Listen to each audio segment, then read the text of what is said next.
Another question that I hear a lot at the library is about the role of the Congregational churches in establishing American democracy, which is kind of an idea that's been around for a long time, and I'd really love to know what you think about that idea, or how you would respond to that. Yes, it is around. It has been around for a long time. So here's what we can say without any doubt, that the colonists brought with them a very, very strong assumption that there cannot be arbitrary power, and it has to be held in check by some means, a checks and balances kind of idea.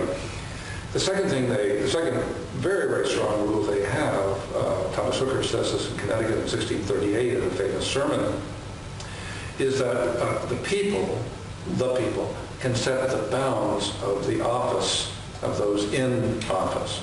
And this is, again, exactly contrary to what the kings of England are arguing. What does this mean? That the ruler's sense of office is limited by what the people want to delegate, but it's implicitly a theory of popular sovereignty, namely that real power rests with the people who then assign it or transmit it, pass it on to. And Congregationalism has exactly the same notion, that the ministers owe their power. They have nothing. There's no such thing as a kind of standing ministry until the congregation elects them to office. And there's actually a curious word which doubles, a doubling word. It's called ministerial power. It sounds like of the ministry. It's actually a kind of power. It's a subordinate kind of power, a lesser kind of power. I should say a fourth is accountability. It's very, very interesting that when the colonists come over, the question is, can you turn a ruler out of office? And Winthrop was turned out of office in 1634. Bang, right there. You establish a rule of accountability. And when the people in Connecticut found their government, no governor can serve more than a single-year term.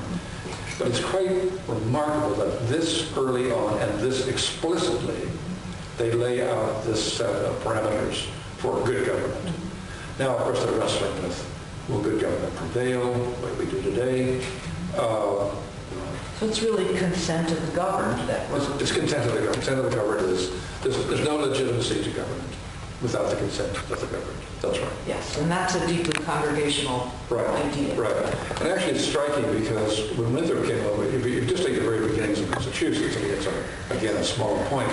So there are only 9 people who have political power in the fall of 1630, and that's because they were the shareholders of the officers of the Massachusetts Bay Company. And Winthrop and his friends say, wait a minute, something is wrong here. It's not going to work. And they admit 116 men to the same privileges as the shareholders have. They become voters. And that goes right back to this point. They would have no legitimacy unless they broadened the base of their connections to the people. And from there on, you just have, the things just begin to unfold in that manner.